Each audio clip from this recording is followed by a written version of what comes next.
ये बात है 19 जून 2024 की, जब रोहन दास नाम के एक पर्सन ने ये क्लेम किया कि ग्रो ऐप ने उनके साथ स्कैम कर दिया है। उनका पैसा ग्रो ऐप ने कभी एएमसी के पास इन्वेस्ट ही नहीं किया, मतलब कि ग्रो ऐप ने अपने पास ही पैसा रख लिया है, वो म्यूचुअल फंड एएमसी में नहीं इन्वेस्ट किया है। अब 2020 के अंदर में रोहन दास ने पराग पारिक फ्लेक्सी कैप फंड में अपना इन्वेस्टमेंट किया और उसके बाद अभी जाके मतलब 2020 के बाद 2024 के अंदर में उन्होंने ये चेक करने की कोशिश की आखिर में मेरा इन्वेस्टमेंट कितना ग्रो कर चुका है। जब उन्होंने ग्रो ऐप खोला तो उसके अंदर उनका इन्वेस्टमेंट दिखाई नहीं रहा था, मतलब शो ही नहीं कर रहा था। अब रोहन दास ने पराग पारिक फंड के कस्टमर केयर को कॉल किया। उनको ऐसा लग रहा होगा कि ग्रो ऐप में कोई ग्लिच हो चुका है, इसलिए पराग पारिक से कॉल करके वहीं से मैं रिडीम कर लेता हूं अपना जो भी यूनिट है, मेरा जो इन्वेस्टमेंट अमाउंट है। अब क्या हुआ, कस्टमर केयर को कॉल करने के बाद जब उन्होंने अपना फोलियो नंबर बताया तो वहां से जो रिप्लाई आता है ना, वो उनको बहुत ज्यादा हैरान कर देता है। पराग पारिक के कस्टमर केयर ने ये बोला कि ऐसा फोलियो कभी क्रिएट ही नहीं हुआ है पराग पारिक फ्लेक्सी कैप फंड में। वो देख के बहुत ज्यादा हैरान हो गए और उनके अंदर एक शक आ गया कि ग्रो ऐप ने उनके साथ एक बहुत बड़ा स्कैम कर दिया है। मैंने पैसा इन्वेस्ट कर दिया था बट ग्रो ऐप ने पराग पारिक फ्लेक्सी कैप फंड में पैसा नहीं इन्वेस्ट किया है। अब क्या हुआ कि उन्होंने सारे अपने सोशल मीडिया हैंडल पे ये डाल दिया कि ग्रो ऐप ने उनके साथ स्कैम कर दिया है और अपनी पूरी की पूरी स्टोरी आप देख सकते हैं अपने स्क्रीन के सामने। पूरी की पूरी स्टोरी उन्होंने सोशल मीडिया हैंडल पे डाल दिया। अब इस पोस्ट को डालने के बाद ना सोशल मीडिया पे बहुत ज्यादा खलबली मच गई ग्रो ऐप को लेके। ग्रो ऐप को लोग स्कैम बताने लगे, ग्रो ऐप ऐसी करता है, कभी ग्लिच हो जाता है, कभी पैसा ही नहीं इन्वेस्ट करता है और यहाँ पे तो बहुत बड़ा स्कैम हो गया। एक पर्सन बहुत साल पहले पैसा इन्वेस्ट किया है बट उसका पैसा इन्वेस्ट ही नहीं हुआ है। अब इसके बाद ग्रो ऐप ने बहुत ज्यादा इन्वेस्टिगेशन किया कि आखिर में ये कैसे हो सकता है, कैसे एक पर्सन का पैसा कट सकता है और वो एएमसी के पास नहीं जाएगा। तो सारे इन्वेस्टिगेशन करने के बाद ये पता चलता है कि उन्होंने मतलब कि रोहन दास ने कभी पैसा इन्वेस्ट किया ही नहीं है ग्रो ऐप के थ्रू। मतलब जो 2020 के अंदर उन्होंने पैसा इन्वेस्ट किया था वो पैसा कभी इन्वेस्ट हुआ ही नहीं है पराग पारिक फ्लेक्सी कैप फंड के अंदर। ग्रो ऐप का मानना यह है कि रोहन दास के बैंक अकाउंट से पैसा नहीं कटा है और इसी गलती की वजह से उन्होंने ये शक कर लिया कि ग्रो ऐप ने उनके साथ स्कैम कर लिया है। अब ये सारी चीजें होने के बाद रोहन दास को भी पता चल गया कि उनका पैसा कभी इन्वेस्ट ही नहीं हुआ था पराग पारिक फ्लेक्सी कैप फंड में। अब इस पूरे महाभारत से, जो ये महाभारत चला है ना पिछले एक हफ्ते से, इस पूरे महाभारत से आपको क्या सीखने को मिलता है? और यहाँ पे एक क्वेश्चन सबके माइंड में निकल के आया है। बहुत सारे लोग ये सवाल कर रहे हैं कि अगर डिस्काउंट ब्रोकर है, मतलब ग्रो हो गया, एंजल वन हो गया, जेरोधा हो गया, ऐसे जो बहुत सारे ऐप्स हैं जिनके थ्रू आप पैसा इन्वेस्ट करते हैं म्यूचुअल फंड के थ्रू, अगर ये बंद हो गए, अगर ये स्कैम कर गए इन्वेस्टर्स के साथ, तो हमारा पैसा सेफ रहेगा?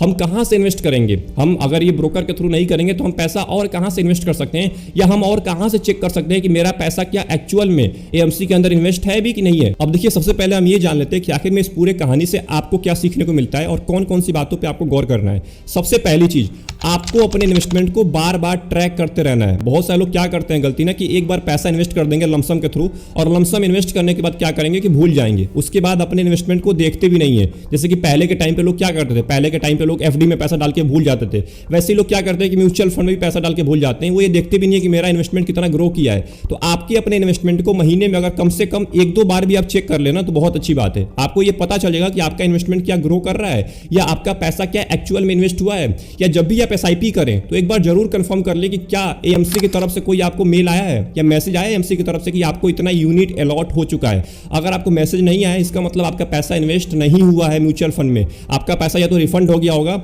या तो ब्रोकर ऐप में चला गया होगा। बहुत सारे ऐसे ग्लिच होते हैं, बहुत सारे कभी कभी नेटवर्क इश्यू हो जाता है, हमें लगता है कि पैसा डिडक्ट हो गया है तो इन्वेस्ट हो गया होगा।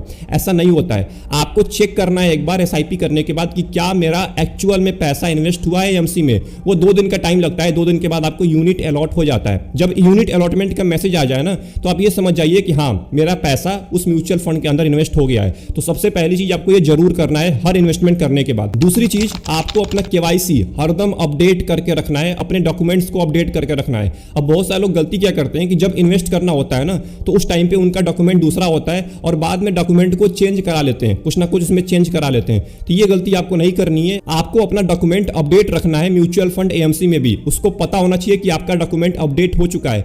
आपको केवाईसी को अपडेट करना है। बार बार केवाईसी का अपडेट आता है तो आपको अपने केवाईसी को भी अपडेट कर लेना है। बहुत सारे डिस्काउंट ब्रोकर ऐप हैं जो बार बार केवाईसी को अपडेट कराते रहते हैं, तो आपको अपने केवाईसी को अपडेट रखना है, जिससे क्या होगा ना कि स्कैम होने के चांसेस बहुत ज्यादा कम हो जाते हैं। अब ये खबर आने के बाद बहुत सारे लोगों के माइंड में ये क्वेश्चन चल रहा है कि मैंने तो पैसा इन्वेस्ट कर दिया डिस्काउंट ब्रोकर ऐप के थ्रू, अब ये कैसे मैं पता करूं कि मेरा पैसा म्यूचुअल फंड एएमसी में इन्वेस्ट हो चुका है? तो आपको सिंपल कुछ नहीं करना है, सिंपल आपको एमएफ सेंट्रल के वेबसाइट पे जाना है। यहां पे आप देख सकते हैं अपने स्क्रीन के ऊपर, आपको सिंपल एमएफ सेंट्रल के वेबसाइट पे जाना है। ऐसा वेबसाइट आपके स्क्रीन के सामने खुल के आ जाएगा। सिंपल आपको, अगर आपने आज से पहले इसको खोला नहीं है तो आपको साइन अप करना है। साइन अप में सिंपल आपको पैन कार्ड, अपना रजिस्टर्ड मोबाइल मोबाइल नंबर डालना है, उसके बाद आप पे ओटीपी आएगा। ओटीपी आने के बाद जो भी आपका पोर्टफोलियो होगा ना वो आपके सामने आ जाएगा। या अगर पहले से आपने एमएफ सेंट्रल खोल के रखा है तो आपको सिंपल साइन इन करना है। साइन इन में आपको अपने पैन कार्ड के थ्रू, अपने ओटीपी के थ्रू आप अपने पोर्टफोलियो को चेक कर सकते हैं। यहां पे आपने जहां भी पैसा इन्वेस्ट किया होगा, जिस भी म्यूचुअल फंड के थ्रू पैसा इन्वेस्ट किया होगा, वो सारा का सारा पोर्टफोलियो आपके एमएफ सेंट्रल वेबसाइट पे आ जाएगा। अगला मोस्ट इंपॉर्टेंट पॉइंट, इसको ध्यान से सुनिएगा। अगर आपको लग रहा है कि अभी के टाइम पे जो आपका डिस्काउंट ब्रोकर ऐप है, मतलब जिस ऐप के थ्रू आप पैसा इन्वेस्ट करते हैं म्यूचुअल फंड में,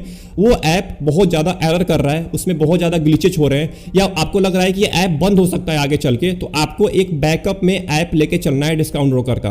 आपके पास एक बैकअप में ऐप होना चाहिए। और मेरे हिसाब से ये कोई प्रमोशनल वीडियो नहीं है, आईएनडी मनी से बेस्ट ऐप कोई नहीं हो सकता है एक बैकअप के लिए। आपको बैकअप में आईएनडी मनी को लेके चलना है। अब आईएनडी मनी में क्या होता है, आईएनडी मनी में अपने सारे के सारे इन्वेस्टमेंट को एक जगह पे देख सकते हैं। अगर आपने एफडी किया है, आपने बैंक में पैसे रखे हैं, आपने म्यूचुअल फंड में पैसे रखे हैं, आपने स्टॉक्स में पैसा इन्वेस्ट किया है, आपने यूएस स्टॉक में पैसा इन्वेस्ट किया है, तो आप सारे के सारे होल्डिंग को ना आईएनडी मनी के अंदर देख सकते हैं। तो आप अपने डिवाइस में ना आईएनडी मनी को जरूर रखिएगा, जिससे क्या होता है ना कि अगर आपका डिस्काउंट ब्रोकर है बंद भी हो जाता है, या उसमें कोई ग्लिच भी आ जाता है, या पैसा नहीं इन्वेस्ट कर पाते हैं, तो आप आईएनडी मनी के थ्रू भी पैसा इन्वेस्ट कर सकते हैं। ये कोई मैं प्रमोशन नहीं कर रहा हूं आईएनडी मनी का, आईएनडी मनी मैं यूज करता हूं, इसलिए मैं आपको बता रहा हूं। अगला इंपॉर्टेंट पॉइंट है कि आपको सच में लग रहा है कि मेरा पैसा इन्वेस्ट हुआ है कि नहीं हुआ है म्यूचुअल फंड में, या मैं जब से पैसा इन्वेस्ट कर रहा हूं वो म्यूचुअल फंड एएमसी में जा रहा है कि नहीं जा रहा है, तो आपको अपना सिंपल मेल खोलना है, जीमेल खोलना है, और आपने जो भी मेल दिया होगा वहां पे म्यूचुअल फंड में, वो आपको मेल खोलना है। और आपको मेल खोलने के बाद सिंपल आपको चेक करना है कि जिस दिन भी मैंने एसआईपी किया है, जिस दिन भी मेरा एसआईपी कटा है, क्या उसके 1-2 दिन के बाद एक मेल आया है एएमसी से, मतलब म्यूचुअल फंड एएमसी आपको मेल करती है। अगर आपको यूनिट अलॉट हो जाता है या आपका पैसा सक्सेसफुली इन्वेस्ट हो जाता है तो आपको एक मेल आता है। क्या वो मेल आया है? अगर बार बार मेल आया है इसका मतलब कि आपका पैसा इन्वेस्ट हो चुका है। अगर मेल नहीं आया है इसका मतलब उस महीने का पैसा आपका हो सकता है कि पेंडिंग पड़ा हो, अभी के टाइम पे या तो आपके ब्रोकर ऐप में आ चुका हो। तो इस बात को जरूर ध्यान दीजिए कि अपना मेल जरूर चेक किया कीजिए, जो भी आपने मेल डाल के रखा है अपने म्यूचुअल फंड में या डिस्काउंट ब्रोकर ऐप में। तो यहां तक आपको यह समझ में आ गया होगा कि आखिर में आपको कौन कौन से चीजों पे सबसे ज्यादा ध्यान देना है। अगर आप इन 5 पॉइंट 6 पॉइंट जो भी मैंने आपको बताया, इन 5 पॉइंट में से अगर आपने किसी भी पॉइंट को हल्के में लेने की कोशिश की तो हो सकता है अगला स्कैम आपके साथ भी। अब मैं आपको एक बहुत ही इंपॉर्टेंट चीज बताने जा रहा हूं जिसको ध्यान से सुनिएगा। अब आपने अगर पैसा इन्वेस्ट कर दिया किसी भी ब्रोकर ऐप के थ्रू, आपने पैसा इन्वेस्ट कर दिया और आपका पैसा म्यूचुअल फंड एएमसी में चला गया, आपको मेल आ गया कि आपको इतना यूनिट अलॉट हो चुका है। अब आपको क्या करना है? अब आपको बिल्कुल भी टेंशन नहीं करना है। अगर आपको मेल आ चुका है, अगर आपने सारी जगह चेक कर लिया है कि मेरा पैसा इन्वेस्ट हो चुका है म्यूचुअल फंड के अंदर, क्योंकि अब क्या होगा ना, अगर ब्रोकर ऐप अब बंद भी हो जाएगा तो अब आपका पैसा म्यूचुअल फंड एएमसी के पास है, ब्रोकर ऐप के पास नहीं है। अब ब्रोकर ऐप इसलिए बनाया जाता है कि आपका और आपके म्यूचुअल फंड के बीच में जो ट्रांजैक्शन होता है ना उसको बहुत ज्यादा आसान कर देता है। अगर आप म्यूचुअल फंड एएमसी में मतलब डायरेक्ट वेबसाइट के थ्रू पैसा इन्वेस्ट करेंगे तो आपको बार बार फॉर्म भरना पड़ेगा, बार बार आपको लॉग इन करना पड़ेगा, तो वहां पे बहुत ज्यादा दिक्कत हो जाता है, बार बार आपको फोलियो क्रिएट करना पड़ेगा।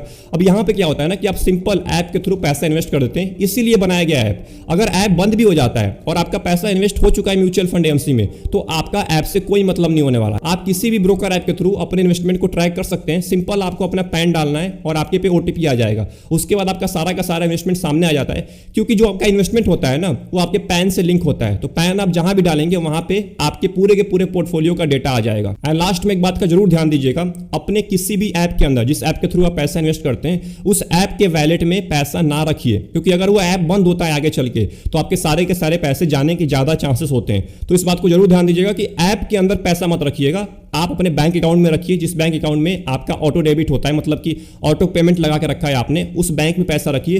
ब्रोकर ऐप में पैसा ना रखिए, वहां पे अगर ब्रोकर ऐप बंद होता है कभी आगे चल के तो आपके पैसे जाने के बहुत ज्यादा चांसेस हैं। तो आई होप आपको ये पूरी वीडियो में ये समझ में आ गया हो कि आखिर में आपको कौन कौन सी बात को ध्यान देना है। अगर ऐसी चीजें बाद में होती हैं या अगर आपका ब्रोकर ऐप बंद होता है तो आपको कौन कौन सी चीजों पे सबसे ज्यादा फोकस करना है। तो आई होप आपको ये पूरी वीडियो पसंद आई होगी। अगर आपको इस पूरे वीडियो में कुछ भी समझ में आया, कुछ भी सीखने को मिला, वीडियो को लाइक कर दीजिएगा एंड चैनल को जरूर सब्सक्राइब कर लीजिएगा और कमेंट बॉक्स में जरूर टाइप करिएगा कि आप कौन से डिस्काउंट ब्रोकर ऐप के थ्रू पैसा इन्वेस्ट करते हैं और अभी तक क्या आपके साथ ऐसा हुआ है कि आपने पैसा इन्वेस्ट कर दिया हो और वो म्यूचुअल फंड एएमसी के पास ना पहुंचा हो। मिलते हैं एक और इंपॉर्टेंट वीडियो में, तब तक के लिए अपना ध्यान रखिए। Best of luck.